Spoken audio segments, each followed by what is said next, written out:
नमस्ते। ये लेक्चर में हम लोग बात करेंगे फीचर्स ऑफ बुद्धिज्म के बारे में कि बुद्धा ने जब उनका पहला रिविलेशन किया था, लोगों को जब उन्होंने सच्चाई बताई थी, जब सरमन दिया, जब प्रवचन दिया, तो लोग पूछ रहे थे कि सरकार कि बताइए आपको डिवाइन रिविलेशन हुआ है क्या। तो बुद्धा के पास चांस था, वो ना गॉड बन सकते थे, वो भगवान बन सकते थे, बट बुद्धा ने कहा था कि नहीं, ये कोई डिवाइन रिविलेशन नहीं है, कोई भगवान आकर के मुझे नहीं बता के गया, मैंने खुद सच्चाई ढूंढी है। तो मैं आपके तरह ही एक कॉमन मैन हूं, मैं आम आदमी हूं। अगर आप लोग देखोगे बाकी रिलीजन को, तो जो हमारे क्रिश्चियनिटी है वहां पे जीसस कहते हैं कि I am the son of God, कि मैं गॉड का बच्चा हूं। अगर आप लोग इस्लाम की बात करोगे तो जो हमारे प्रॉफेट मोहम्मद साहब है, प्रॉफेट मोहम्मद साहब कहते हैं कि I am like messenger of God, मैं जो हूं वो पैगंबर हूं, भगवान का, अल्लाह का मैसेज मैं लेके आया हूं। और अगर आप हिंदुज्म की बात करोगे तो कृष्ण कहते हैं कि आई एम द गॉड, मैं खुद ही गॉड हूं। और अगर आप बुद्धिज्म की बात करोगे तो बुद्धा कहते हैं कि मैं कोई गॉड वॉड नहीं हूं, मैं एक कॉमन मैन हूं, आपके तरह मैं भी हूं। तो अगर मैंने अचीव किया है तो आप भी सच्चाई का अचीवमेंट कर सकते हो, आप भी निर्वाण की प्राप्ति कर सकते हो। तो बुद्धिज्म के जो फीचर्स हैं वो बड़े यूनिक है, अपने आप में काफी एक अलग मायना रखते हैं अपना। पहली बात तो अगर हम लोग गॉड की बात करेंगे, भगवान की, तो बुद्धिज्म गॉड एक्सेप्ट नहीं करता, नो गॉड। तो अगर बुद्धा की पर्सनल लाइफ की बात की जाना तो people used to ask him कि बुद्धा आपको क्या लगता है, भगवान के बारे में आपकी क्या राय है, भगवान है कि नहीं है। तो ऐसे सवाल अगर उनसे किए ना तो बुद्धा ज्यादा डिस्कस नहीं किया करते थे। बहुत बार बुद्धा केवल स्माइल भी करते थे और शांत रहा करते थे।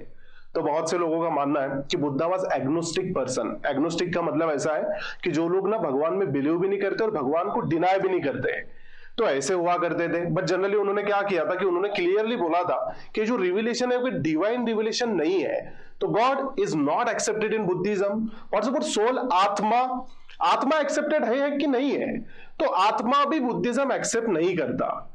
अगर हम लोग हिंदुज्म जैनिज्म की बात करेंगे तो हिंदुज्म जैनिज्म गॉड को भी एक्सेप्ट करते हैं और हिंदुज्म जैनिज्म सोल को भी एक्सेप्ट करते हैं। बट बुद्धिज्म ऐसा रिलीजन है कि वो तो ना गॉड को एक्सेप्ट कर रहे हैं ना तो सोल को एक्सेप्ट कर रहे हैं।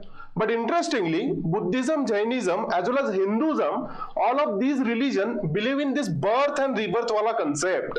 तो हमारा जो बुद्धिज्म है ना, बर्थ और रिबर्थ में मानता है।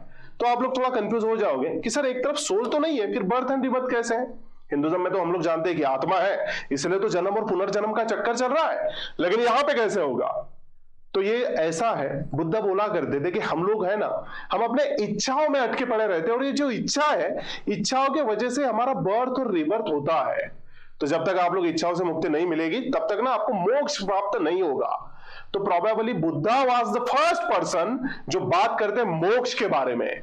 बाद में चल के जो उपनिषद का आइडिया है जो कि साइमल्टेनियस पीरियड में डेवलप हो रही थी, तो बहुत सी सिमिलरिटी आपको देखने मिल जाएगी between Upanishad idea and Buddha की आइडिया। मोक्ष की बात दोनों भी करते हैं। तो जो बर्थ और रिबर्थ है वो बुद्धिज्म एक्सेप्ट करता है। व्हाट्स अबाउट कर्म? आप लोगों ने देखा होगा कि कर्म बहुत ज्यादा कॉम्प्लेक्स कंसेप्ट होता है। हम लोगों को ना ऐसा लगता है कि कर्म बड़ा सिंपल है कि sir do good, in return we will receive good, ऐसा कर्म है। बट इतना सिंपल कर्म नहीं होता। हिंदुज्म का कर्म अलग है, जैनिज्म का कर्म अलग है और बुद्धिज्म भी कर्म में बिलीव करता है। जो बुद्धिज्म का कर्म है इट्स अ सोशल एथिक्स, वो सोशल इथिक्स में बिलीव करते हैं। What is the social ethics? कि जैसे कि आप लोग जो जानते हो ना कि अच्छा करो बदले में आपको भी अच्छा मिलेगा, तो वो बुद्धिज्म बिलीव करता है। हिंदुज्म ऐसा है कि हिंदुज्म का जो कर्म है वो आपके वर्ण के अकॉर्डिंग डिसाइड किया जाता है कि आप कौन से वर्ण से बिलोंग करते हैं, वो अकॉर्डिंग आपका कर्म रहेगा। बट बुद्धिज्म में वैसा नहीं, बुद्धिज्म में सोशल इथिक्स है, वहां पे लोग बिलीव करते हैं। और बुद्धिज्म बात करता है त्रिरत्न के बारे में। तो बुद्धिज्म के जो त्रिरत्न है वो है बुद्ध, देन संघ और लास्ट वाला जो है वो है धम्म। तो बुद्ध, संघ, धम्म, ये है बुद्धिज्म के त्रिरत्न, बुद्ध, संघ, धम्म।